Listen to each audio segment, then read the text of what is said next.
Sempre com a melhor informação, bitnoticias.com.br. Fala pessoal, tudo bem? Eu sou o Felipe do canal Bitnada, seja bem-vindo aqui à Bitcozinha. Hoje, segunda-feira bravíssima, 23 de setembro, agora são 8h23 da manhã. E aí, tudo bem? Show de bola, belezinha? Olha só, mercado de criptoativos valendo 263 bilhões de dólares. Volume vem caindo, agora são 47,4 bilhões de dólares transacionados nas últimas 24 horas no mercado. E a dominância do Bitcoin aumenta um pouquinho, 68% cravado nesse momento aqui em cima na tela, tá? Bitcoin 9.966 dólares, com o dólar agora valendo R$ 4,15, hoje segunda-feira, e o Bitcoin tem uma quedinha de ontem para hoje de 0,7%, tá? O mercado ele tá meio pastel hoje, algumas coisas subindo, alguma coisinha, por exemplo, Litecoin subindo um pouquinho, mas ao mesmo tempo Ripple, Bitcoin Trash caindo um pouquinho, o mercado tá meio pastel. Detalhe para Tezos, tá? Olha só, a hora que eu tava começando a ver tava com 1% positivo, né? E a Binance, alguns minutos atrás, 5 minutos atrás, talvez um pouquinho mais, anunciou, né, que tá listando a Tezos, XTZ é a sigla, né? Que está abrindo aí pares na Binance, que seriam XTZ no par BNB, né, Binance Coin, XTZ no par BTC e no par USDT, no par Tether, tá? Então vai começar aí dia 24/9, ou seja, amanhã, 11 horas da manhã, UTC, tá? Precisa ver qual que é o horário do Brasil aqui. Então a Binance está listando Tezos, começa amanhã. Engraçado que eles colocam aqui, é um risco, né? Criptomoedas têm um risco de mercado, seja cauteloso com seus investimentos, a Binance escolhe boas moedas, mas não é responsável por suas perdas de investimento, né? Então a Binance faz um disclaimer aqui, Binance que está listando um monte de moeda, né?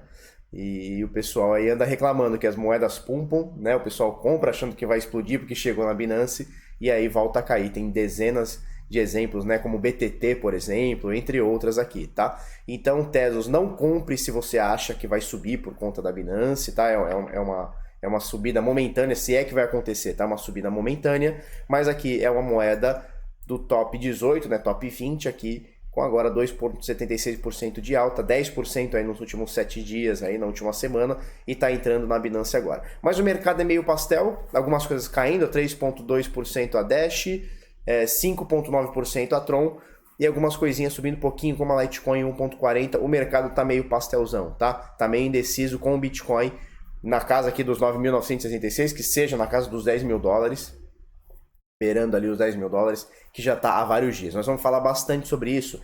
Antes eu gostaria de falar sobre isso aqui, olha só, do CryptoFast, tá? Exclusivo, BitConf é adiada para 2020, olha só. A BitConf ia acontecer agora, né, novembro, dia 15 e 16 de novembro. Eu fui convidado para palestrar lá, mas pelo jeito não vai acontecer. O que acontece aqui? O Vladimir Kripa, que é o organizador da BitConf, ele fez uma carta aberta, né? E ele cita algumas coisas aqui. E, cara, eu concordo muito com o que ele fala, demais, assim, né? Tá aqui a íntegra, né, do documento, mas para resumir, ele abre falando que o mercado de criptoativos está muito difícil, né? É uma situação, ele usa essa palavra, a situação é delicada, né? E assim, para a gente resolver, e ele cita alguma coisa nesse sentido, mas aí eu estou dando a minha opinião, né?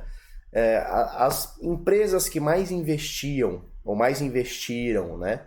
Nos últimos meses, ou nas últimas conferências em geral, não somente BitConf, tá? Eram Atlas Quantum, não necessariamente nessa mesma ordem, mas Atlas Quantum, Grupo Bitcoin Banco, né? Negocicoins, tem BTC e Abate Exchange e também a TriXBit, tá? Então, na maioria dos eventos, principalmente os grandes eventos como BitConf, sei lá, CryptoBlock, os eventos grandes do Brasil, você tinha lá essas três, ou uma dessas três, pelo menos, participando, né? Patrocinando, aliás. E a gente vê que as três, né, elas estão com o saque travado, né, e o Vladimir, ele usa até eu gostei bastante do que ele escreve, né, ele fala que é uma situação de saque que não está resolvida, né, então a gente não sabe o que está acontecendo de fato. A Negocicoins talvez um pouco mais definida, a Atlas ainda é uma incógnita para todo mundo, e a TriXBit também é uma situação indefinida, né, então assim, as três empresas que mais que mais apareciam em eventos, e não só em eventos, tá, pessoal? Em mídia, televisão, essas coisas todas. As três estão com problemas e não estão se resolvendo. O que acontece? No começo desse ano, a gente tem uma indefinição jurídica, né? E a pior coisa que pode acontecer no mercado, seja ele qual for, a gente tá falando aqui de criptomoeda, mas, cara, pode ser de carrinho de pastel, tá? A pior coisa que pode se acontecer é a gente ter uma indefinição jurídica. Em abril desse ano, março, tá? Acho que foi abril, eles lançaram uma normativa, que é a Instrução Normativa 1888, né? E essa instrução, cara, pegou todo mundo meio que de calça curta, né? Porque era um mercado que o Brasil falava, órgãos, né? CVM e tal, governos, eles não... Banco Central não estavam nem aí pro Bitcoin, né? E de um dia pro outro, o Bitcoin virou o foco total. Então, existe uma situação aí jurídica que as pessoas não conseguem saber qual que vai ser a definição, ou seja, a parada está indefinida. E a gente nota, a gente que está um pouco mais aqui no backstage, e o Vladimir, ele fala isso, né? Eu não sei qual que é bem a palavra que ele usa, mas ele fala, quer ver, ó? Vamos ver se a gente acha aqui, não vou achar. Mas ele fala alguma coisa no sentido de as pessoas estão desanimadas, desânimo, né? Essa seria a palavra que ele usou e eu concordo. Você fala com o pessoal das exchange, então o pessoal tá meio desanimado. Não com o volume, com a operação em si de cada um, né? Mas existe uma incerteza jurídica que a gente não sabe se a parada vai ser bloqueada, vai ser banida, vai ser, sei lá, criminalizada, vai ser taxada ao ponto de não conseguir ser viável ter uma empresa rodando, né, em molde de criptoeconomia e tal.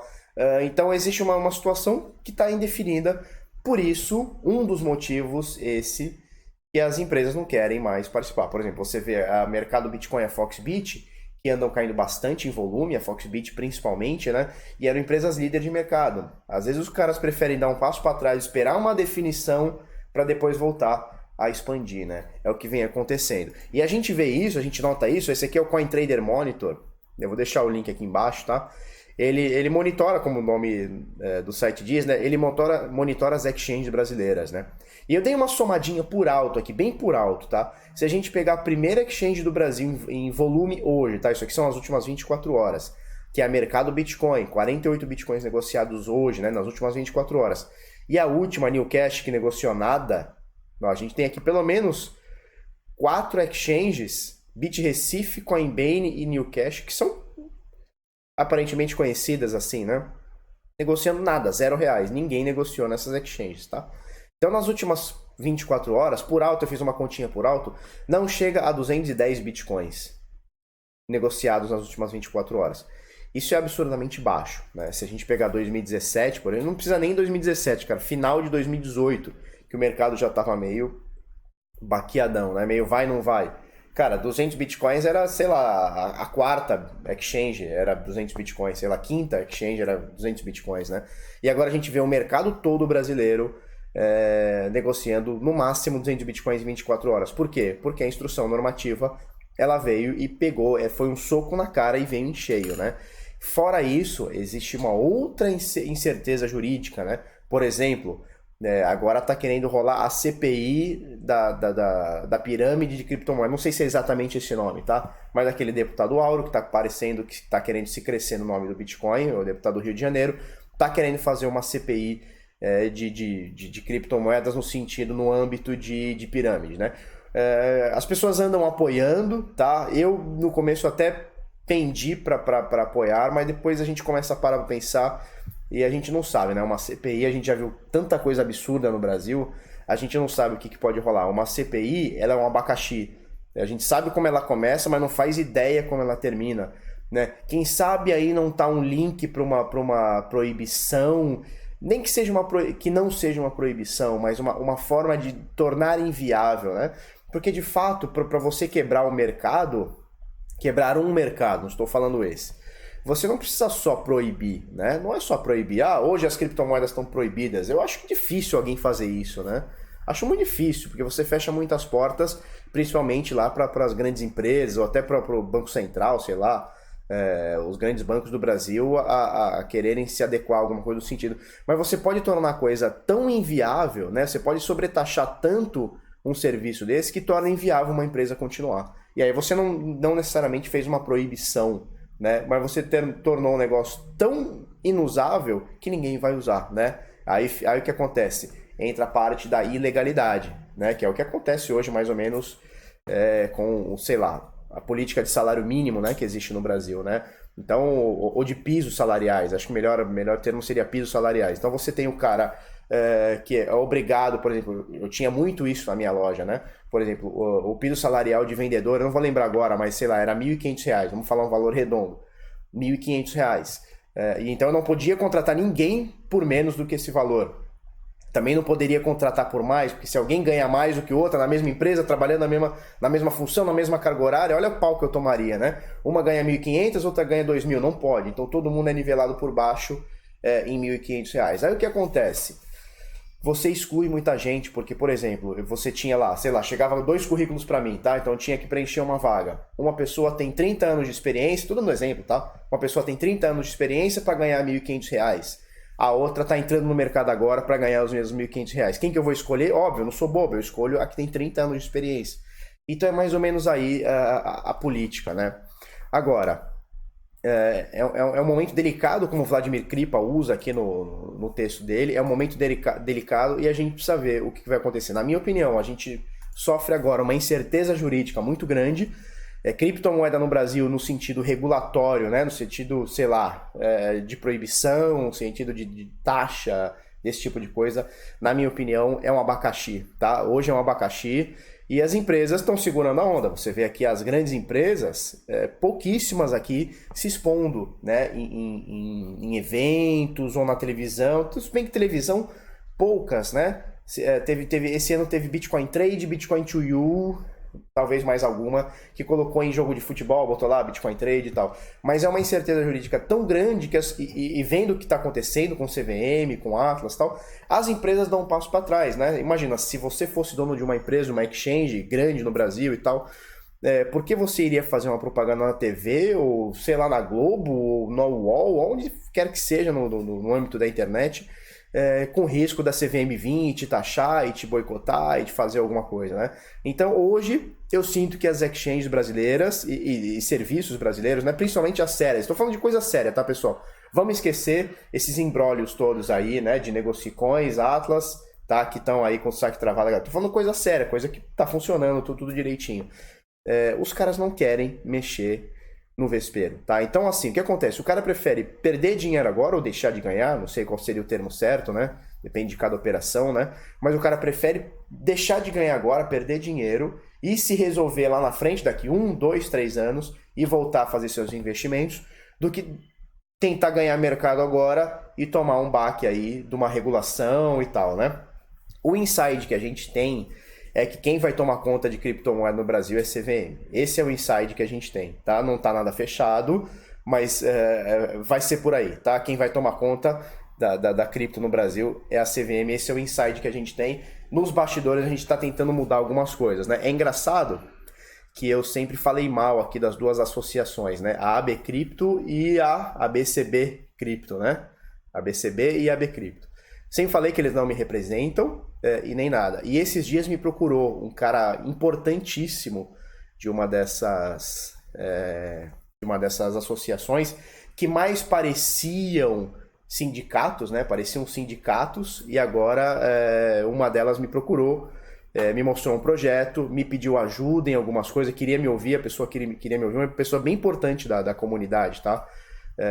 Queria me ouvir, queria ver o que eu tinha para falar, e pediu minha ajuda em algumas coisas, tá? No âmbito regulatório e tal. Então é possível que dentro de alguns dias, semanas ou meses, a gente faça alguma campanha aqui pro tapa na cara vir mais brando, né? Na questão de regulação e tal. Então vamos estudar, a gente vai ser ouvido, inclusive em Brasília, a gente vai ter voz, tá? Pelo menos é o que foi me passado até agora. Vamos ver, a gente tinha um ambiente de nada, agora a gente tem um ambiente de 1. Então vamos nesse 1, tá certo?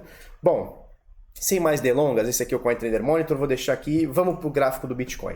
Cara, aqui, a parada aqui tá sinistra, né? Porque é a vez da história do Bitcoin onde a gente mais ficou parado numa LTB, né? Numa linha de tendência de baixa. É isso aqui, ó, essa linha vermelhona aqui, ó, a gente consegue ver, né? Essa linha vermelhona aqui, ela é uma LTB, onde eu tracei os 2 pontos aqui, vindos do topo duplo que o Bitcoin fez em 26 de junho e depois 10 de julho, tá? Eu tracei essa linha que não mexe mais. Tem gente que ajusta, tal, show de bola, né? Eu não ajustei porque essa aqui tá batendo direitinho, né? Mas muita gente ajusta porque assim, quanto mais pontos de intersecção você tem, mais importante é uma LTB, né? Nesse caso aqui eu não precisei, porque já logo quando ela veio aqui no dia 5 de agosto, ó, e foi embora no dia 10 de agosto, ela já tornou aqui, já ficou claro para mim que ela era uma resistência e teve alguns rompimentos, né? Ela foi para cima, depois voltou para baixo, pumba, e despencou. E aí eu não precisei mexer mais, e a gente tá nesse período agora, olha só, de mais de 20 dias aqui colados nessa mesma LTB, tá? Então, linha de tendência de baixo. Por quê? Porque ela vem tendenciando para baixo, né? Inclinadinha para baixo. Bom, desde quando ela bateu nessa LTB aqui no dia... Que dia que é isso aqui? 3 de setembro, 2 de setembro, que seja, já temos menos $600, menos, para falar exatamente aqui, $592,48, são menos 5,64%. Do dia 3 até agora, tá? Em 20 dias é o que aconteceu aqui. A gente vem serrilhando aqui, ó, essa LTB, né? A gente vê que tá muito respeitosa, muito. E o que acontece? Já é a LTB, tá? A linha de tendência de baixa, falando em diário, tá? Falando em dia, né? Então cada barrinha dessa aqui vale um dia. Falando no diário, já é a LTB que o Bitcoin mais respeitou na história. Nenhuma LTB do Bitcoin, eu puxei, sei lá, até 2011, sei lá, 2012, sei lá que ano que eu puxei, nenhuma LTB, nenhuma resistência de LTB, ou suporte que seja, foi tão forte, né? 20 dias rodando na mesma zona de preço da LTB, é a primeira vez que acontece no Bitcoin. Isso pode ser interpretado de uma forma boa, isso pode ser interpretado de uma forma ruim, o que no final a gente só vai saber quando acontecer. Forma boa de ser interpretada. Bom, o ativo vem perdendo volume e mesmo assim a gente vem segurando nessa zona de preço. Então, sabe aquele ditado do água mole em pedra dura, tanto bate até que fura? Então, muita gente vem falando isso. Olha, a gente tá aqui, ó, 20 dias. Uma hora nós vamos, pumba, dar uma pulada, a força de compra vai né, sobressair e a gente vai quebrar essa LTB. Consequentemente, esse triângulo, dá para ver aqui nesse triângulo, né? Então, a LTB com esse suportezinho aqui dos fundos duplos, né? Na realidade, aqui chegou a ter um fundo triplo, 1, 2, 3, tá? Deixa eu tirar isso aqui tudo para não ficar feio. E a gente, de tanto bater uma hora, vai cansar a força de venda, vai cansar, a gente pode estourar isso aqui para cima, tá? Esse é uma possibilidade. Agora, tem a outra teoria que é o seguinte, bom, a gente não está conseguindo ganhar força, já são 20 dias, uma hora a força de compra vai ser estourada e a força de venda vai botar isso aqui para baixo. Muito possivelmente a gente deve buscar esse fundo aqui em 9.300 e qualquer coisa, tá? Se isso acontecer. Agora, nesse momento, não tem muito o que falar, né? Tudo que eu falar para você, assim, não, eu acho que vai subir, né? Ou eu acho que vai cair, né? É puro achismo. Porque nesse momento é um momento totalmente indefinido que a gente está numa LTB e a gente não consegue romper essa LTB. Obviamente a gente teve aqui alguns rompimentos, na realidade falsos rompimentos, né? Então olha só, no dia 6 de setembro a gente rompeu de fato, né? E aí no mesmo dia a gente volta para baixo. Anteontem, na verdade anteontem, né? Dia 19 de setembro, dia 19 e dia 20 a gente fechou acima, no dia seguinte, pumba, a gente cai. No outro dia voltamos aqui para estar abaixo da LTB, né? Então a gente também toma muito cuidado com os falsos rompimentos, a gente falou isso aqui bastante, né, sobre falsos rompimentos, e até agora o que a gente teve foi isso, falsos rompimentos, por exemplo, esse aqui, dia 6 de agosto, e agora dia 6 de setembro, e depois 19 de setembro, tá? Então, mais ou menos por aí. Quem falar que sabe o que vai acontecer, cara, tá no puro chute, porque a gente tá no momento indecisivo. Isso aqui pode ser considerado como um triângulo descendente, pode ser considerado... Opa, tem uma cobrinha aqui. Pode ser considerado como um triângulo descendente, tá? Então, possibilidade de queda. A gente pode considerar isso aqui como uma bandeira de alta, então possibilidade de alta. A gente só vai saber quando acontecer, tá? E todo mundo que te falar o que sabe, se vai cair ou vai subir, esse cara tá no chute e ele tem 50% de chance de acertar ou não, tá? Então quando ele acerta, ele vira o rei, quando ele erra, ele chuta outro prazo, é que nem lá no Bitnada, né? Teve lá no grupo aberto, teve um cara, um doidão lá, que passou, sei lá, o mês passado inteiro falando que dia 6 de setembro o Bitcoin ia pegar 9 mil cravado. 9 mil cravado, Bitcoin teria que ter feito isso aqui, ó. Tá? Aqui, ó. Teria que ter vindo aqui exatamente. Certo? E exato no dia 6 de setembro, o Bitcoin bateu 10.900, né? Ou seja, quase 2 mil a mais que o cara falou. E aí o cara foi cobrado, né? No grupo, e aí, vai chegar no 6, não vai? Chegou, falou com maior convicção que vai chegar no 6, não, nos 9, né? Vai bater nos 9, não sei o quê, pô, tu sabe tudo, o que tá acontecendo? Ah, não, aí adiou, ah, não é dia 9, é dia 12, aí virou 20, aí virou nada, né? Aí, tipo assim, em algum momento, é possível, acho que vai acontecer, do Bitcoin bater os 9 mil. Aí o cara fala, tá vendo? Eu tô há 12 meses falando que o Bitcoin vai a 9 mil, e foi, olha como eu sei. Aí o cara vira o gênio, né?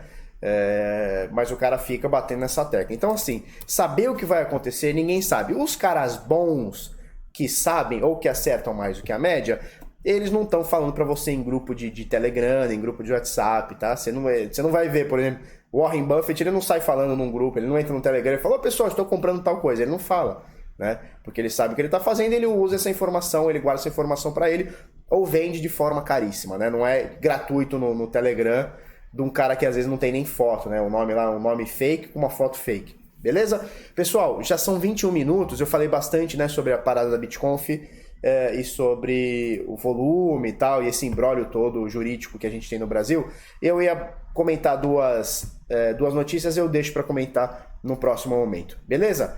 Vamos botar aqui a tela de encerramento. Se você gostou desse vídeo, curte, comenta, compartilha com os amiguinhos, se inscreve no canal, coisa no sininho. É isso aí, vamos pra cima, até amanhã, muito obrigado e tchau, tchau. As melhores notícias sobre Bitcoin e altcoins, bitnoticias.com.br, acessa aí.